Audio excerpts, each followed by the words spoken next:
बिस्मिल्लाहिर्रहमानिर्रहीम। पिछले लेक्चर में हमने डिस्कशन की थी कि जब एडिशन लॉ में दो इवेंट्स जो हो और म्यूचुअली एक्सक्लूसिव हो तो यहाँ पर फिर probability of A union b will be equal to probability of a plus probability of b. इसमें minus probability joint probability of a and b, यहाँ पर ये जो माइनस वाला टर्म है फिर इसमें यहाँ पर इसकी कोई ज़रूरत नहीं हो।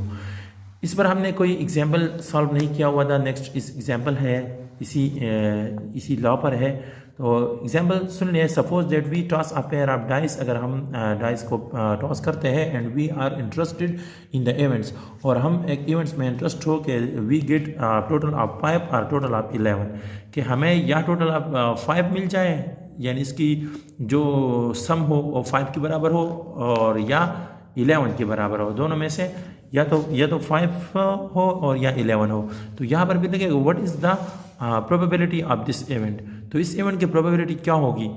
देखिए सबसे पहले तो हम ये जो है ना यहाँ पर उन्होंने बताया कि इसकी सम 5 हो या इसकी सम 11 हो, तो ये म्यूचुअली एक्सक्लूसिव है जी। म्यूचुअली एक्सक्लूसिव क्यों है कि अगर 2 आ जाए और 3 आ जाए तो इसकी एडिशन देके सम क्या है 5 बनता है।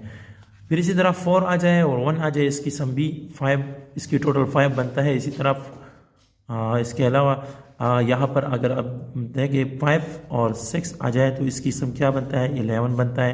तो हम ये नहीं कह सकते कि एक ही टाइम पर दो इस तरह के नंबर आ जाए कि इसकी सम से 5 भी आ जाए और फिर इसकी सम से 11 भी आ जाए। यानी इसी तरह अगर ये 2 और 3 है तो इसको हम टोटल कर ले तो 5, लेकिन इसको टोटल से हमें 11 नहीं मिलता।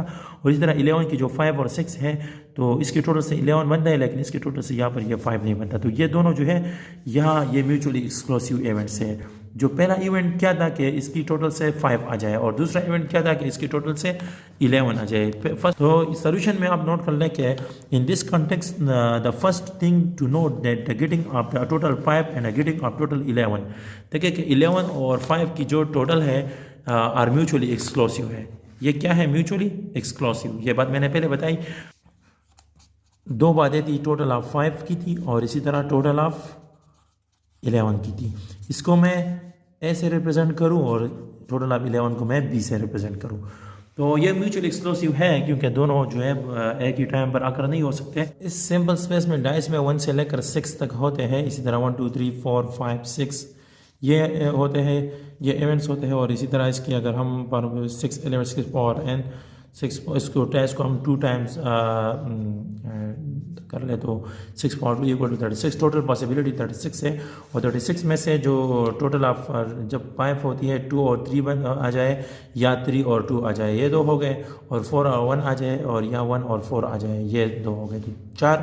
तो यहाँ पर प्रोबेबिलिटी ऑफ ए जो है ना फर्स्ट इवेंट जब इसकी टोटल 5 हो तो इसकी 4 आउट ऑफ 36 हो गई।